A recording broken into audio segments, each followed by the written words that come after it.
Audio Jungle.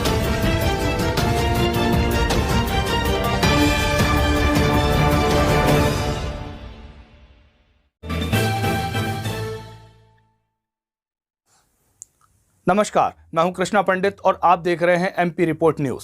MP report news में आपका हार्दिक स्वागत है। आइए चलते हैं आज की ताजा खबरों की ओर। प्रधानमंत्री नरेंद्र मोदी ने आज दिल्ली में आदि महोत्सव का किया शुभारंभ। मेजर ध्यानचंद स्टेडियम में आयोजित ये महोत्सव 27 फरवरी तक चलेगा। जनजातीय संस्कृति को राष्ट्रीय मंच पर प्रदर्शित करने के संदर्भ में महोत्सव महत्वपूर्ण आयोजन। इसमें देश भर के जनजातीय समुदायों की समृद्ध और जो धरोहर है उसे प्रदर्शित किया गया।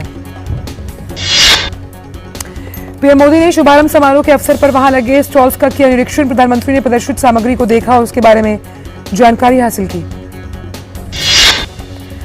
आदि महोत्सव में 200 से अधिक स्टॉल्स लगाए गए। महोत्सव में लगभग 1000 जनजातीय शिल्पकार ले रहे हैं हिस्सा। आदि महोत्सव प्रदर्शनी में हस्तशिल्प, हथकरघा, मिट्टी के पात्र बनाने की कला, आभूषण कला प्रमुख आकर्षण। महोत्सव में जनजातीय संस्कृति, शिल्प, खान पान, वाणिज्य और पारंपरिक कला का नजारा भी किया जा सकता है। प्रधानमंत्री ने आदि महोत्सव कार्यक्रम को संबोधित करते हुए कहा कि आजादी के अमृत महोत्सव में आदि महोत्सव देश की आदि विरासत की भव्य प्रस्तुति। प्रधानमंत्री ने कहा कि आदिवासी समाज को लेकर आज देश जिस गौरव के साथ आगे बढ़ रहा है वैसा पहले कभी नहीं हुआ। प्रधानमंत्री ने कहा कि ट्राइबल उत्पाद ज्यादा से ज्यादा बाजार तक आए, उनकी पहचान बढ़े, इनकी डिमांड बढ़े। सरकार इस दिशा में कर रही है काम। प्रधानमंत्री ने कहा कि आज सरकार का जोर जनजातीय आर्ट्स को प्रमोट करने, जनजातीय युवाओं के स्किल को बढ़ाने पर। प्रधानमंत्री ने यह भी कहा कि अब हमारे आदिवासी बच्चे, आदिवासी युवा अपनी भाषा में पढ़ सकेंगे, आगे बढ़ सकेंगे। प्रधानमंत्री नरेंद्र मोदी ने कहा कि देश जब आखिरी पायदान पर खड़े व्यक्ति को अपनी प्राथमिकता देता है तो प्रगति के रास्ते अपने आप खुलते जाते हैं। त्रिपुरा विधानसभा चुनाव के लिए आज 60 सीटों पर हो रहा है मतदान। सुबह 7 बजे से पोलिंग हुई शुरू। राज्य में 28 लाख से अधिक मतदाता, 22 महिलाओं सहित 259 उम्मीदवार चुनावी मैदान में। राज्य में 3328 मतदान केंद्र बनाए गए। शांतिपूर्ण मतदान सुनिश्चित करने के लिए सुरक्षा के पर्याप्त इंतजाम। भाजपा, कांग्रेस और वाम मोर्चा, टिप्रमोथा, तृणमूल कांग्रेस समेत कई अन्य दल चुनावी मैदान में। भाजपा के नेता और वर्तमान मुख्यमंत्री माणिक साह, केंद्रीय मंत्री प्रतिमा भौमिक, मार्क्सवादी कम्युनिस्ट पार्टी नेता जितेंद्र चौधरी और राज्य कांग्रेस अध्यक्ष बिरजीत सिन्हा कुछ प्रमुख उम्मीदवार। भाजपा नेता त्रिपुरा के मुख्यमंत्री माणिक साह ने विधानसभा चुनाव 2023 के लिए बोरजोबली विधानसभा क्षेत्र के महारानी तुलसीपति गर्ल्स हायर सेकेंडरी स्कूल के बूथ नंबर 16 में किया मतदान। प्रधानमंत्री ने त्रिपुरा विधानसभा चुनाव में लोगों से बड़ी संख्या में मतदान करने के लिए किया आग्रह। ट्वीट संदेश में उन्होंने त्रिपुरा के लोगों से रिकॉर्ड संख्या में मतदान करने और लोकतंत्र के त्योहार को मजबूत करने की अपील की। खासतौर पर युवाओं को अपने मताधिकार का प्रयोग करने का आह्वान किया। मेघालय में 27 फरवरी को होने वाले विधानसभा चुनाव के लिए प्रचार अभियान तेज। सभी पार्टियों के स्टार प्रचारक और वरिष्ठ नेता राज्य का दौरा कर रहे हैं। चुनावी रैलियों के जरिए मतदाताओं से अपने पक्ष में वोट की अपील। बीजेपी के वरिष्ठ नेता और मंत्री अमित शाह आज तुरा के पश्चिमी गारो हिल्स क्षेत्र के एक जनसभा को करेंगे संबोधित। National People's Party NPP, Trinamool Congress, Voice of the People's Party VPP, Hill State People Democratic Party, Congress और यूनाइटेड डेमोक्रेटिक पार्टी के नेता मतदाताओं को अपने पक्ष में लुभाने के लिए नहीं छोड़ रहे कोई कसर। प्रधानमंत्री आज राजस्थान के सिरोही जिले के आबू रोड स्थित ब्रह्मकुमारी संस्थान के शांतिवन में जल जन अभियान का वर्चुअली करेंगे उद्घाटन। ये कार्यक्रम जल शक्ति मंत्रालय और ब्रह्मकुमारी संस्थान के संयुक्त तत्वाधान में किया जा रहा है आयोजित। ब्रह्मकुमारी संस्थान और जल शक्ति मंत्रालय से जुड़े लोग देश भर के 5000 से अधिक जल निकायों को संरक्षित करने और नए जल निकायों के निर्माण के लिए 8 महीने तक जन जागरूकता अभियान चलाएंगे। इस अभियान के माध्यम से 10,000 कार्यक्रम आयोजित कर 10 करोड़ लोगों तक पहुंचने का लक्ष्य। राष्ट्रपति आज नई दिल्ली में प्रगति मैदान में अंतर्राष्ट्रीय इंजीनियरिंग और टेक्नोलॉजी मेले के 25वें संस्करण का उद्घाटन कर चुकी हैं। 3 दिन तक चलने वाले इस मेले का आयोजन भारतीय उद्योग परिसंघ, Finland chamber of commerce, NSIC और विभिन्न सरकारी मंत्रालय मिलकर कर रहे हैं। दिल्ली और मुंबई स्थित बीबीसी के कार्यालयों में चल रही इनकम टैक्स का सर्वे आज तीसरे दिन भी जारी। सर्वे आज देर शाम खत्म होने की उम्मीद। बीबीसी के दफ्तरों में पिछले 10 वर्षों के वित्तीय लेन देन की हो रही है जांच। बीबीसी में कुछ कंप्यूटर्स और फोन के क्लोन बनाए गए जिनमें मौजूद विदेशी फंड और ट्रांसफर की तफ्तीश हो रही है। इसके साथ ही विदेश में हुए कुछ वित्तीय लेन देन से संबंधित कागजों की पड़ताल भी की जा रही है। आयकर विभाग के कर्मचारी शिफ्ट में कर रहे हैं काम। दूरदर्शन ने आज हिमाचल प्रदेश की जनता को 24 घंटे के नए चैनल की सौगात दी। आज से डीडी हिमाचल के 24 घंटे के चैनल की शुरुआत हुई। डीडी हिमाचल पर आज से खबरों और कृषि, शिक्षा, स्वास्थ्य, मनोरंजन के कार्यक्रमों के 24 घंटे प्रसारण की सेवा की हुई शुरुआत। केंद्रीय सूचना एवं प्रसारण मंत्री अनुराग सिंह ठाकुर ने आज शिमला में डीडी हिमाचल 24/7 सेवा का किया शुभारंभ। इस मौके पर हिमाचल प्रदेश के मुख्यमंत्री सुखविंदर सिंह सुक्खू सहित प्रसार भारती के मुख्य कार्यकारी अधिकारी गौरव द्विवेदी रहे मौजूद। कार्यक्रम को संबोधित करते हुए केंद्रीय सूचना एवं प्रसारण मंत्री अनुराग सिंह ठाकुर ने कहा कि हिमाचल का पहला 24 घंटे का चैनल जनता को समर्पित किया गया। इसमें कला, संस्कृति, साहित्य, खेल, संगीत सहित तमाम कार्यक्रमों को दिखाया जाएगा। प्रसार भारती के मुख्य कार्यकारी अधिकारी गौरव द्विवेदी ने कहा कि डीडी हिमाचल के जरिए स्थानीय प्रतिभाओं को निखारा जाएगा। साथ ही इस चैनल के शुरू होने से रोजगार के अवसर पैदा होंगे। भारत और फिजी ने आज राजनयिक और आधिकारिक पासपोर्ट धारकों के लिए वीजा समझौते पर ज्ञापन हस्ताक्षर किए। समझौता ज्ञापन पर फिजी के प्रधानमंत्री और विदेश मंत्री डॉक्टर एस जयशंकर की मौजूदगी में एमओयू पर साइन किए गए। विदेश मंत्री डॉक्टर एस जयशंकर और फिजी के प्रधानमंत्री सातफिनी राबुका से मुलाकात के बाद दोनों नेताओं ने प्रतिनिधिमंडल स्तर की वार्ता भी की। दोनों नेताओं ने द्विपक्षीय महत्व के मुद्दों पर चर्चा की। विदेश मंत्री डॉक्टर एस जयशंकर ने भारत और फिजी के बीच मजबूत साझेदारी वाले क्षेत्रों पर जोर डालते हुए कहा कि दोनों देशों के बीच संबंध घनिष्ठ और दीर्घकालिक। विदेश मंत्री डॉक्टर एस जयशंकर ने कहा कि दोनों देश बहुपक्षीय सहयोग को मजबूत करने की दिशा में अधिक निकटता से काम करने पर हुए सहमत। फिजी के प्रधानमंत्री सातफिनी राबुका ने विश्व हिंदी सम्मेलन की सह मेजबानी की वजह से भारत की प्रशंसा की। मुश्किल समय में फिजी के समर्थन के लिए प्रधानमंत्री राबुका ने भारत का जताया आभार। कहा भारत एक विश्वसनीय भागीदार। विदेश मंत्री एस जयशंकर और फिजी के राष्ट्रपति विलियम्स कोटोनेवेरे ने संयुक्त रूप से सुवा में solarisation of residence of Pacific heads of state project का किया शुभारंभ। इसके तहत फिजी के सुवा स्थित स्टेट हाउस में सौर ऊर्जा लगाई गई। विदेश मंत्री ने कहा कि अंतर्राष्ट्रीय सौर गठबंधन का संस्थापक सदस्य होने के कारण फिजी सतत विकास का एक मजबूत साथी। इससे पहले सुबह में विदेश मंत्री डॉक्टर जयशंकर ने राष्ट्रपति कोटोनेवेरे से स्टेट हाउस में मुलाकात की। विदेश मंत्री डॉक्टर एस जयशंकर आज फिजी स्थित भारतीय उच्चायोग में एक कमेटी इवेंट में शामिल हुए। कार्यक्रम को संबोधित करते हुए डॉक्टर एस जयशंकर ने कहा हिंद प्रशांत क्षेत्र में भारत फिजी को एक महत्वपूर्ण साझेदार मानता है जिसके साथ भारत के ऐतिहासिक और स्थायी संबंध। भारतीय समुदाय की प्रशंसा करते हुए विदेश मंत्री ने कहा कि पूरे विश्व में फैले भारतीय समुदाय ने काफी महत्वपूर्ण उपलब्धियां हासिल की। साथ ही उन्होंने कहा कि भारतीय समुदाय आज भारत और पूरी दुनिया के लिए बहुत बड़ी संपत्ति। विदेश मंत्री ने आज फिजी की संसद के सत्र का अवलोकन किया। इस दौरान उन्होंने फिजी के सांसदों से मुलाकात की। सत्र के दौरान फिजी के मंत्री चरणजीत सिंह ने हिंदी में भाषण दिया जिसकी विदेश मंत्री ने प्रशंसा की। G20 की संस्कृति कार्य समूह की पहली बैठक आगामी 22 से 25 फरवरी तक आयोजित की जाएगी। कार्य समूह की 4 बैठकें 4 ऐतिहासिक शहरों में। पहली बैठक मध्य प्रदेश के खजुराहो में। थीम है सांस्कृतिक संपदा का संरक्षण और बहाली। मध्य प्रदेश के मुख्यमंत्री के साथ केंद्रीय संस्कृति मंत्री जी किशन रेड्डी खजुराहो की बैठक का करेंगे उद्घाटन। इस बैठक में 125 से अधिक प्रतिनिधि लेंगे भाग। संस्कृति मंत्रालय की ओर से प्रदर्शनी का भी किया जाएगा। आयोजन खजुराहो नृत्य महोत्सव सहित अन्य सांस्कृतिक कार्यक्रम भी होंगे आयोजित। खजुराहो आने वाले G20 प्रतिनिधियों के द्वारा उन मंदिरों का भी दौरा किया जाएगा जो यूनेस्को की विश्व धरोहर स्थल है। खजुराहो एक प्राचीन शहर है जो अपने भव्य मंदिरों और मूर्तियों के लिए जाना जाता है। मेहमानों को पन्ना टाइगर रिजर्व भी ले जाया जाएगा। इंदौर में G20 कृषि कार्य समूह की 3 दिन की जो बैठक है उसमें कृषि क्षेत्र से जुड़े महत्वपूर्ण मुद्दों पर मंथन हुआ और सहमति बनी। G20 डेलीगेट्स ने कहा इस बैठक में जिन मुद्दों पर चर्चा हुई वो सभी मुद्दे विकसित और विकासशील देशों के लिए बेहद महत्वपूर्ण। लखनऊ में डिजिटल इकोनॉमी कार्य समूह की पहली बैठक में G20 देशों के प्रतिनिधियों ने 3 दिन तक चर्चा की और आम लोगों तक डिजिटल तंत्र को सुनिश्चित और उसका फायदा पहुंचाने के इरादे से उठाए गए कदमों की प्रशंसा हुई। ये माना गया कि उद्योग, कृषि क्षेत्र और स्वास्थ्य के क्षेत्र में डिजिटल होने का बड़ा फायदा मिला। लखनऊ की बैठक में ज्ञान साझेदारों और अतिथि देशों की ओर से व्यावहारिक परिस्थितियों की ओर से कई विषयों पर स्पष्टीकरण दिए गए। प्रतिनिधियों ने तुर्की में भूकंप पीड़ितों के प्रति संवेदना भी व्यक्त की।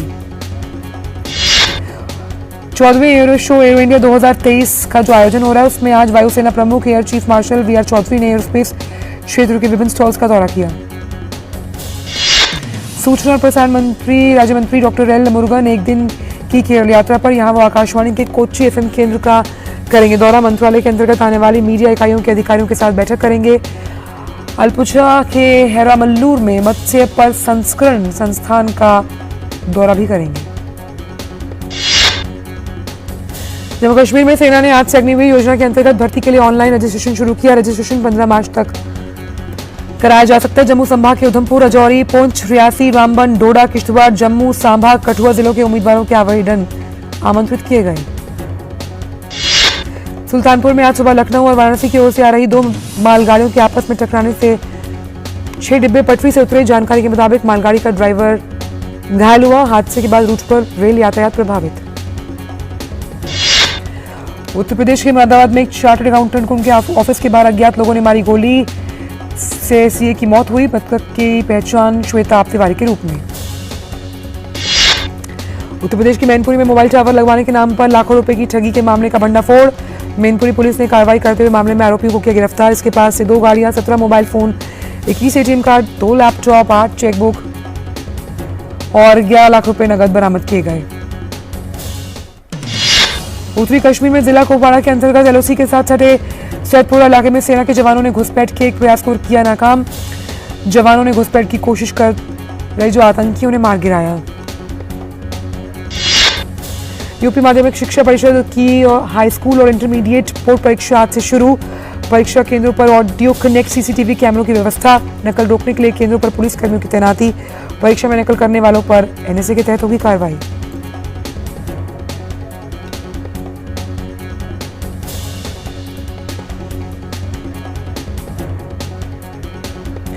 वक्त एक ब्रेक का। दुनिया भर के शेयर बाजारों में तेजी के रुख के बीच सेंसेक्स में आज बढ़त देखने को मिली। शुरुआती कारोबार में सेंसेक्स और निफ्टी दोनों में उछाल। BSE सेंसेक्स के 20 शेयर हरे निशान में नजर आ रहे हैं जबकि 10 शेयर लाल निशान पर ट्रेड करते हुए। डॉलर के मुकाबले रुपया आज मजबूती के साथ खुला। आज डॉलर के मुकाबले रुपया 9 पैसे की मजबूती के साथ 82 रुपये 72 पैसे के स्तर पर। सरकार ने घरेलू क्रूड पर विंडफॉल टैक्स घटा दिया। इसके साथ ही डीजल और ATF यानी एयर टर्बाइन फ्यूल के निर्यात पर अतिरिक्त ड्यूटी भी घटाई गई। ONGC जैसी पेट्रोलियम कंपनियों द्वारा घरेलू स्तर पर उत्पादित कच्चे तेल पर विंडफॉल प्रॉफिट टैक्स जो है उसे घटाया गया है और अब वो 4,350 रुपये प्रति टन। नाटो सदस्यों के यूक्रेन को और अधिक भारी मात्रा में हथियार और सैन्य प्रशिक्षण देने का निर्णय लिया गया। ब्रसेल्स में नाटो के रक्षा मंत्रियों की 2 दिवसीय बैठक में यूक्रेन को और हथियार मुहैया कराने का फैसला लिया गया।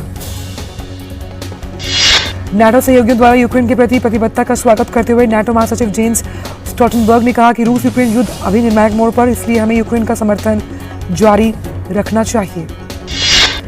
नाटो महासचिव ने यह भी कहा कि अमेरिका, फ्रांस, जर्मनी और नॉर्वे जैसे देशों ने भी युद्ध सामग्री की आपूर्ति के लिए अनुबंधों पर किए हस्ताक्षर। नाटो की सैन्य उपकरण देने की घोषणा के बाद यूक्रेन के राष्ट्रपति व्लादिमीर ज़ेलेंस्की ने कहा कि अब जल्द ही ये सुनिश्चित हो जाएगा कि रूस के खिलाफ यूक्रेन जीत की ओर बढ़ रहा है। टेक्सास के केएल पासो शॉपिंग मॉल में हुई गोलीबारी में एक व्यक्ति की मौत हो गई जबकि 3 अन्य लोग घायल। पुलिस ने एक हमलावर को हिरासत में ले लिया, वहीं दूसरा हमलावर अभी भी फरार। एल पासो मॉल में अभी तलाशी अभियान जारी। मॉल में हुई गोलीबारी के कारण पुलिस ने अभी कोई टिप्पणी नहीं की और अस्पताल में भर्ती कराए गए 3 पीड़ितों की स्थिति के बारे में कोई जानकारी नहीं दी। अमेरिका के अल्बामा में एक हेलीकॉप्टर हादसे का शिकार। अधिकारियों ने UH-60 हेलीकॉप्टर में सवार दोनों यात्रियों की मौत की पुष्टि की। हादसे का वीडियो सोशल मीडिया पर किया गया अपलोड। अमेरिका ने ट्यूनीशिया में नेताओं, व्यापारियों, पत्रकारों की गिरफ्तारी पर चिंता की जाहिर। अमेरिकी अधिकारी मानवाधिकारों और अभिव्यक्ति की स्वतंत्रता को लेकर ट्यूनीशिया सरकार के साथ लगातार संपर्क में। भूकंप प्रभावित तुर्की और सीरिया में मलबे में दबी जिंदगियों को निकालने का काम युद्धस्तर पर जारी। राहत और बचाव कर्मी आपदा के 228 घंटों के बाद मलबे से एक व्यक्ति को जीवित बाहर निकालने में सफल रहे।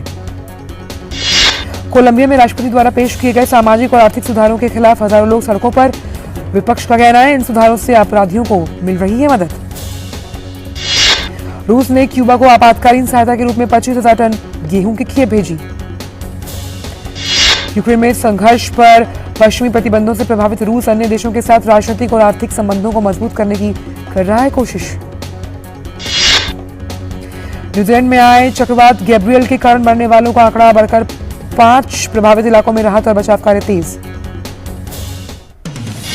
पनामा में एक बस दुर्घटना में 39 लोगों की मौत। 60 से अधिक प्रवासियों को ले जा रही बस चट्टान में गिरी।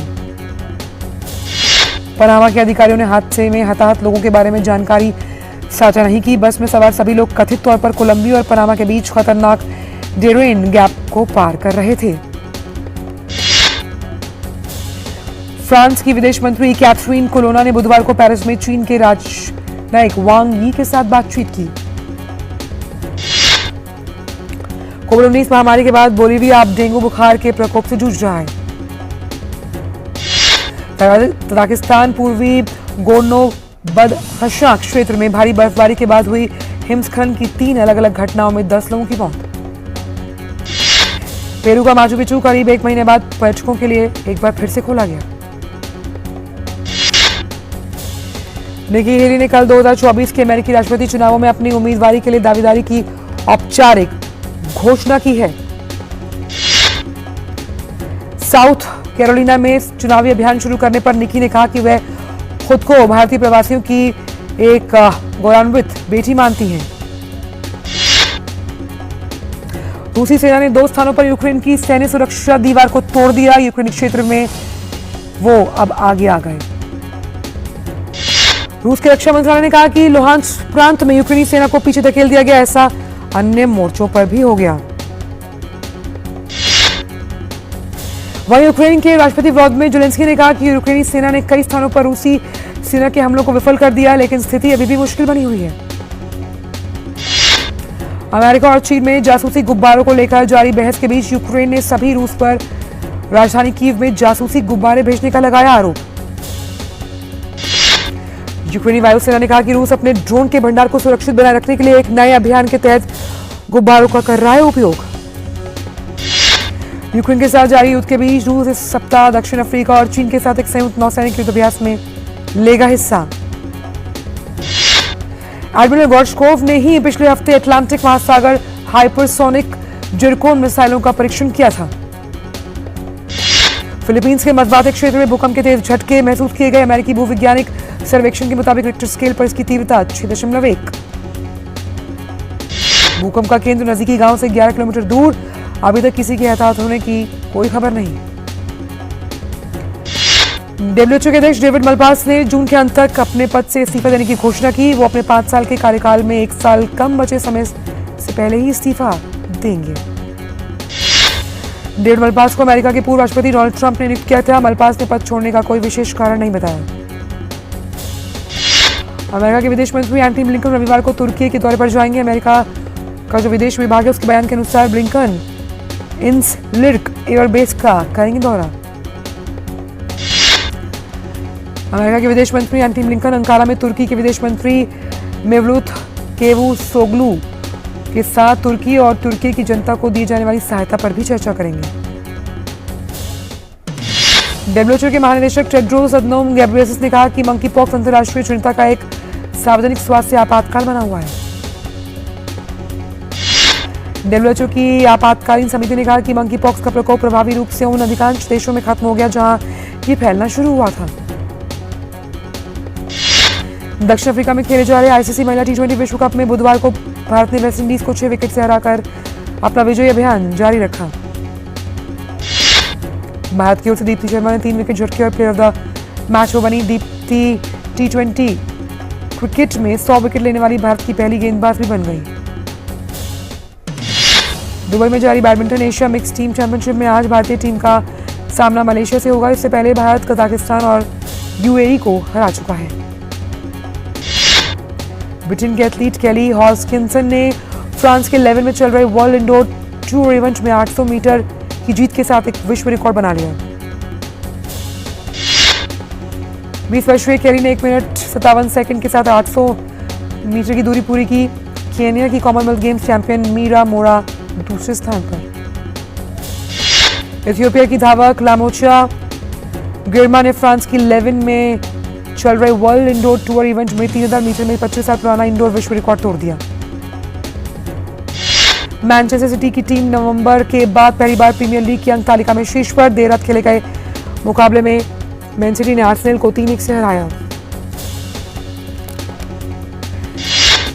ईपीएल में मैन सिटी और आर्सेनल दोनों के फिलहाल 51 पॉइंट्स, लेकिन गोल अंतर के कारण मैनचेस्टर सिटी पहले पायदान पर काबिज। मैनचेस्टर सिटी के स्टार खिलाड़ी एर्लिंग हालांड ने आर्सेनल के खिलाफ खेले गए मुकाबले में एक नया कीर्तिमान किया स्थापित।